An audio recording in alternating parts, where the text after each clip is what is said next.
Hi and welcome back to another video of jPlay. I am Marcus and today I want to do a walkthrough of Fog of Love, which is really one of the most beautiful games I had the pleasure to play in my entire life or career, however you want to put it.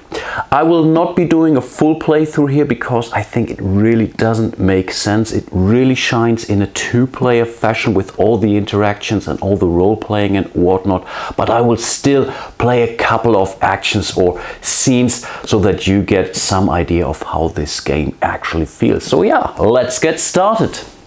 Yeah, just look at this beauty. Normally I would really say things like, this is the setup for the X-player game, but so far Fog of Love is exactly for two players, but who knows, maybe we'll see some more of standard relationship models in future expansions. Even though you're really working on the very same relationship, this game is definitely not a cooperative game. You have your traits, you have your final destiny, which will pretty much tell you how well your character feels in their role. Don't get me wrong, in theory both of your characters can win this game, or both of the players can win this game, but there might be a real situation where only one of the characters wants to uphold the relationship, where the other one does not, and this all goes back to those destiny cards. But yeah, sometimes both of you can win this game. But that's also very important. In this game you're really playing a character. And in order to really enjoy this game to the fullest, you should really allow your character to take the decision they would do, rather than stuff that you as the player would actually do in real life. This is a game. There are a lot of so-called scenes in this game which will then ask you for some more, let's say, role-playing, or maybe telling a story like this fight here, where you need to come up with a nice little story around how that fight evolved or something like that. Of course, you can play this game totally without any roleplay whatsoever, but really, let me assure you, it's much more fun with.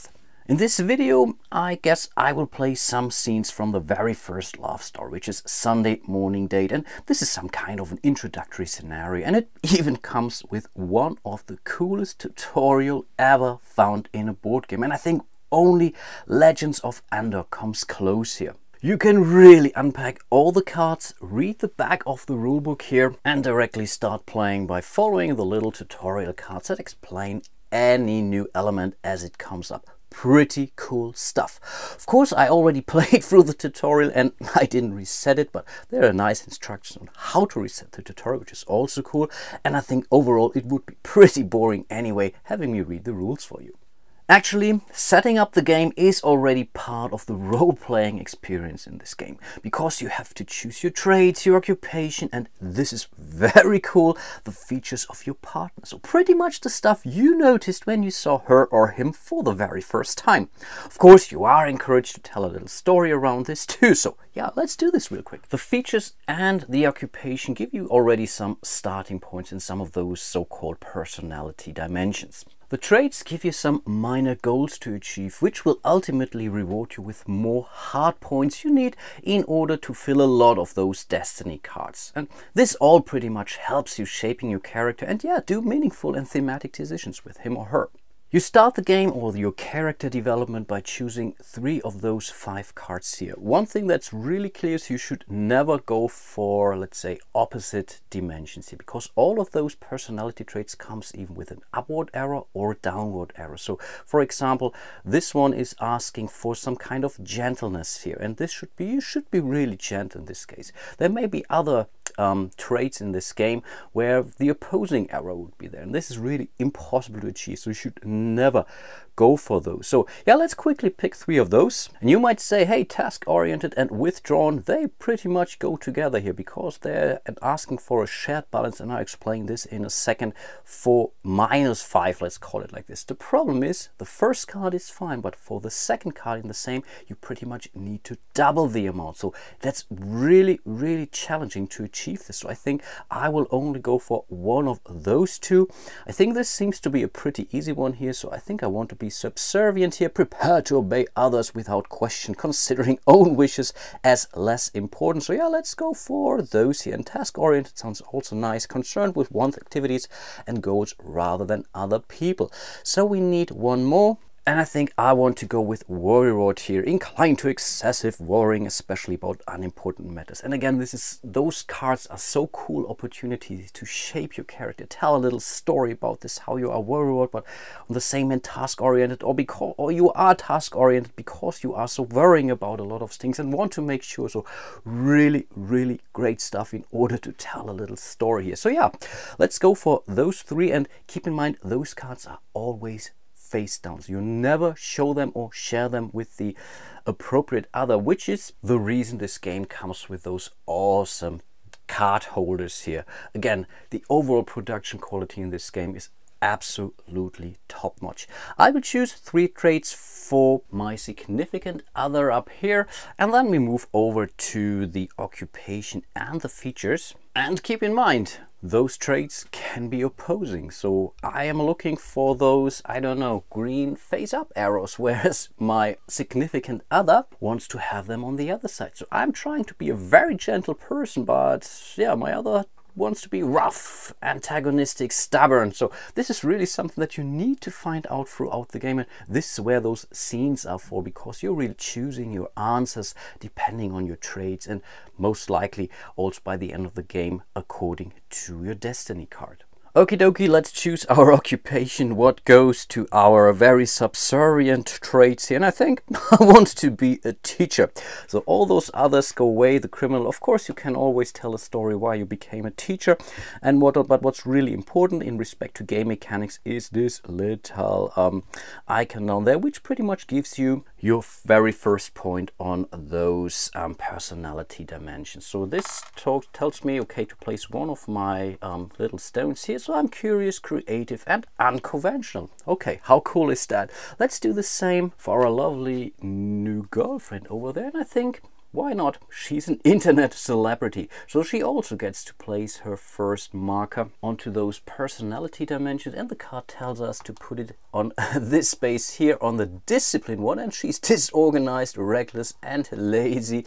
Yeah, that's a pretty cool start. Next we are choosing our features, and this is now a very cool twist, because you are not choosing the features for you. No, you're choosing 3 out of those 5 features for the other one, and you do that in an alternate fashion. So really things that you noticed on the other when you first met him. Of course you could directly go for it, whatever suits you best, but of course as you are also placing some of those stones here on those personality dimensions, it would now be time to check out your traits, because you don't want to put in stuff where you have a shared balance goal. So for example, this one here puts let's say a stone to the yellow downward arrow, but here your shared balance for this trait goal is to have 5 upward. So this is already working against your goals pretty much. So I think in this case, why not go for the jiggling legs? Hey, I totally noticed your jiggling legs, so let's hand it over to her. This goes directly in one of those 3 feature spots, and then we place the next personality marker here onto this upward arrow, the sensitivity. She's sensitive, anxious, and yeah, a little bit sentimental. Then she would pick a feature for us, and apparently she liked how slow I was speaking during our first date. Pretty sure I was just nervous, but I will take the personality stone here anyway, which makes me a gentler person. Cool. And as I mentioned, this goes back and forth until both of the players have 3 features each. So in this case, I could say, oh, this is really bad, to be honest. I think those are really working against my trait, so I don't want to, I'm not really fancy long blonde hair apparently. But yeah, I totally love your odd socks he was wearing. Awesome. And I think this kind of meets the expectation for an internet celebrity. I don't know. But yeah, let's assign this, and I think I will do the rest now off camera here. Yeah, guess what? Apparently she liked my hairy armpits and my fat gold chain. Okay, how cool is that? Okay, those were pretty much our character dimensions. So we have our occupation, we have our features, we have chosen our traits, and I think now we should be really good to go to actually start our game. The synopsis of each story may give you some more directions on setup, chapters and stuff like that. So for now, place it on the appropriate spot on the board that's up here somewhere. And another thing which is really well designed, nearly everything has its place on the board. In the first love story, you are playing through 3 chapters pretty much. There's also a finale below that, but overall those are 3 chapters. And each chapter contains a certain amount of scenes, and that's pretty much printed on the bottom of each of those cards here. In theory, and most likely also practically, you could play more cards than those 6 down there for each of those given chapters, as some of those scenes are so-called minor scenes, or sometimes responses, and they don't really count against the actual full scenes limit down there. When the scene is over, you reveal then the next scene, and then rinse repeat until you have played through the finale. And this is then where you really must choose and fulfill your final destiny here. Most destiny cards are asking for a certain amount of hearts or completed goals, shared or individual, but sometimes it's not your points, but the points of your partner, like the unconditional love one here, and really all feels so thematic. Let's have a look at the opening of the synopsis here. You meet at a friend's party and fall in love instantly. One of you leaves early, but before you split, you agree to meet the day after on a Sunday morning date. The challenge pretty much says Sunday morning date is a short and sweet story that is unlikely to include sustained drama. Because it is so short, it will be difficult for the characters to fulfill all their trait goals. But yeah, keep this in mind when you play this. And before we play our first scene, we get to resolve our chapter card here, which says, so, where should we go? You met through a friend yesterday. Today you are going on your first days. How do you suggest starting the days? And this is now something what you both choose. So there are cards which say the other chooses, you choose, or stuff like that. Normally it's really the other or both, of course, in this case. And yeah, you read basically all 3 options, and then both of the players will choose the answer, of course, in a hidden fashion on these awesome and thick and heavy poker chips here. Okay, let's read those options again. So answer 1, the classic restaurant date. Get a fabulous lunch and lots of sit-down time to really talk and get to know each other. Sing karaoke, do a lot of silly serenades and electrify the room with your favorite song. It's a great way to avoid awkward silences, absolutely.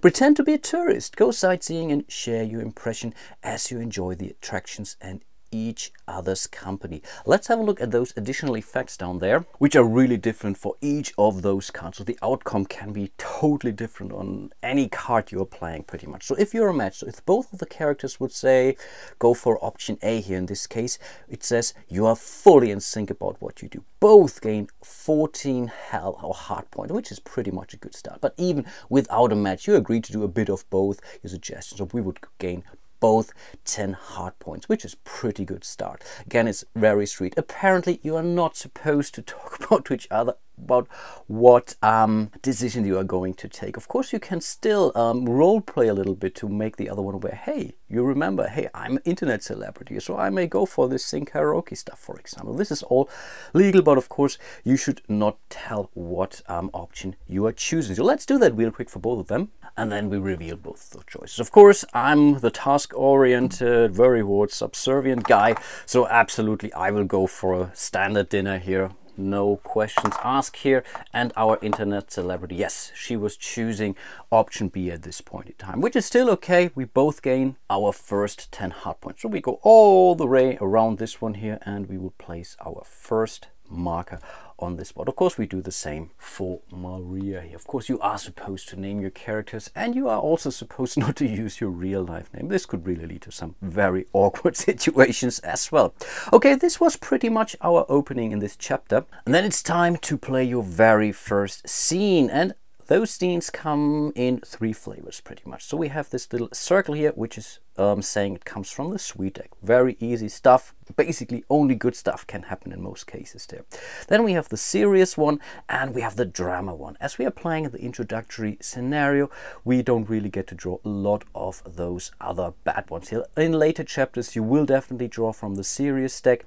But yeah, overall, we have way more sweet cards than we have serious or drama cards available. You can play any card you want, so you can really start directly with this drama here, this stupid fight. I think I showed this to you, but I think why should we do that? We are on a first date, so let's go for something sweet from the sweet deck here. And because I'm a very worrying person, I want to play what do you want to avoid? I really want to know more about what you want to avoid in our relationship, really making sure that I do the right stuff and don't make you unhappy.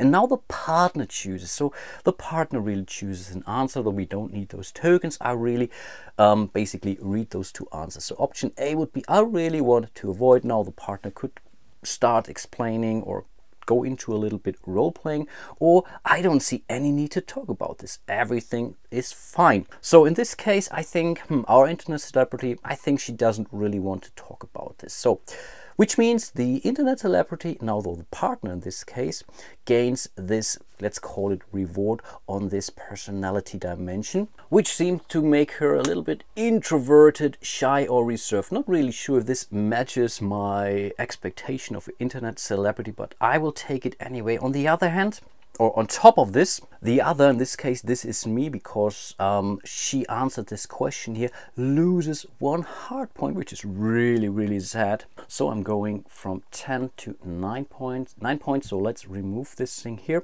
But one thing that was pretty cool for me is that the relationship seems to shift into the right direction, because right now we have more on the bottom, on the downward arrow, than on the upward arrow. And because I'm task oriented, so I really want a lot of those orange things on the downward arrow here rather than the upward arrow. So for me, this was working out pretty okay, but on the other hand, I lost one hard point, but I think overall I should be able to deal with that. So let's simply discard this very first scene, and this was our first scene out of 6 for this chapter. Then we draw a new card, and we have to draw from the sweet deck. This is what the chapter or the current chapter will tell you. So let's simply draw a new card, and then it's over to Maria. And I think next we are seeing a fortune teller. Will you look at that? An old-fashioned fortune teller. Do you want to take a closer look? And now again, we both get to choose. So each of us gets to choose from A to C. We're doing this in a hidden fashion, and I would say never. I'm not superstitious. That might be fun. Yeah, let's do it. And then there's also some additional effects based on the outcome. But let's have a look at our choices first. So let's reveal those. Of course, I don't want to do that. So I'm totally for a never. I'm not superstitious. That's not my cup of tea. And yeah, of course, she wants to do that. That's perfectly clear. So pretty much we both get those results. So I can place one of my personality tokens down on this curiosity personality dimension, and of course we will put it here into the close-minded, prosaic or conventional character trait here. I can really, as you see, have both of them in or personality tokens in both directions, but in the end the majority will count, if that is ever important for me. And though in this case, for example, Maria is more disorganized, reckless and lazy, so she has +1 here, and the more she gets there, it might help her, for example, fulfilling her traits. But let's not forget the choice for Maria. She was going for option C, and this gives her 1 character stone in this curious, creative, unconventional dimension here. And then we can have a final look at those additional effects here.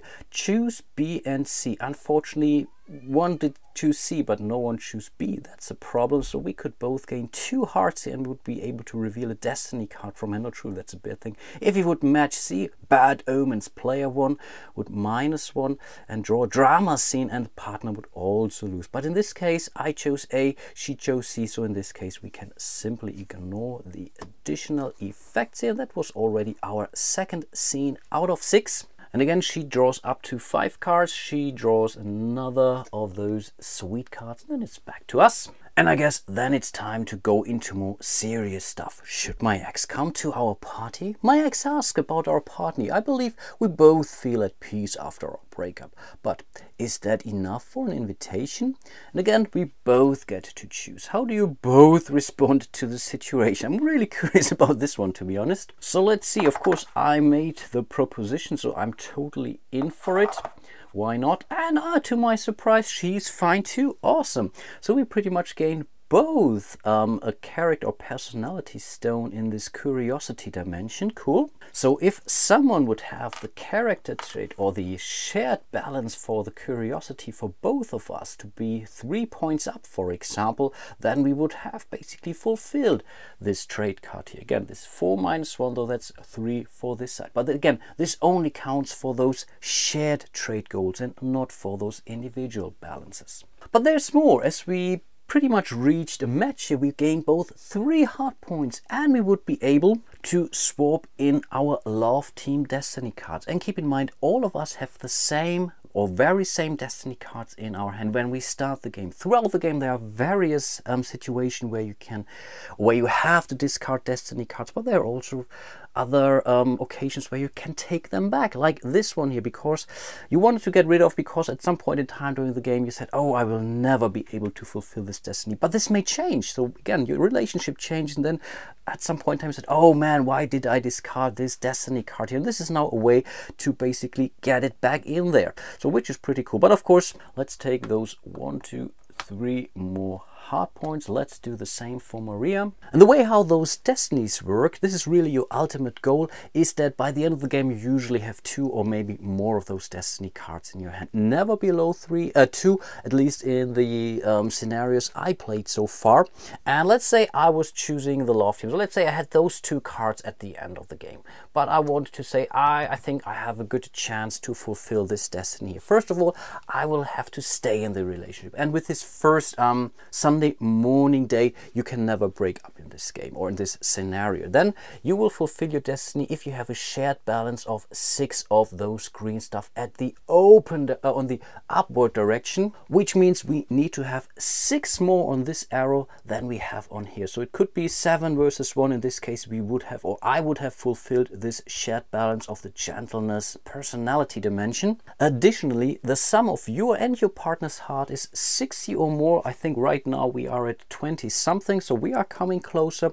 And of course your partner does not break up, but I think again in this case or in this scenario you can never break up. So this is really something which is not unlikely to achieve. But on the other hand, my partner could have chosen another destiny card, and yeah, maybe going after somewhat completely different. Okay, let's play one last card in this walkthrough, and it's Maria's turn, and she says, hey, and look, since you got that haircut, I think more people are flirting with you. Again, it's a both choose kind of situation here, and you could go for a yes, it's a bit overwhelming to finally be noticed. Nah, I don't think so, really. Yeah, it's fun to see how those who would hit on you are also flirting with me now. Wow, you're still way hotter than me in my eyes.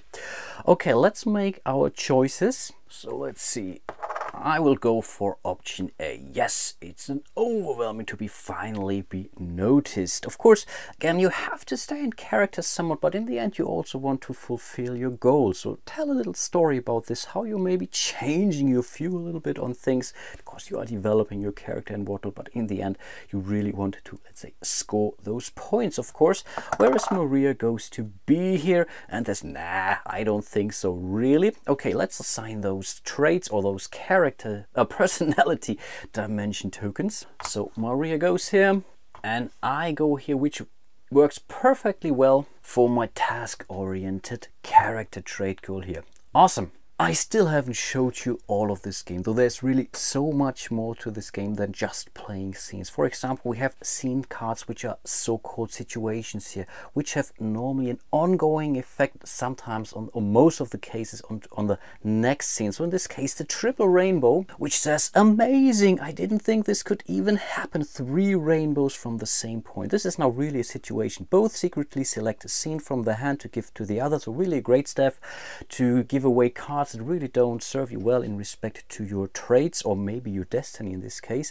Then we would trade those, and the next scene played has double the impact on our hearts. This can be good or bad, of course. This could also be a negative one, but you can really let's say prepare for a real big bang or big blow in respect to your hearts. The next category of cards are those so-called reaction. This is really something that you play, for example, in response to a scene you've just played, or maybe results like this. But I do agree, which says play right after you have made a choice, but not in a chapter. You can alter your choice to the same choice as the other before resolving any effects of the choice. So that's pretty cool stuff if you really want to make sure, hey, I need some more hearts. So yeah, of course, I do agree.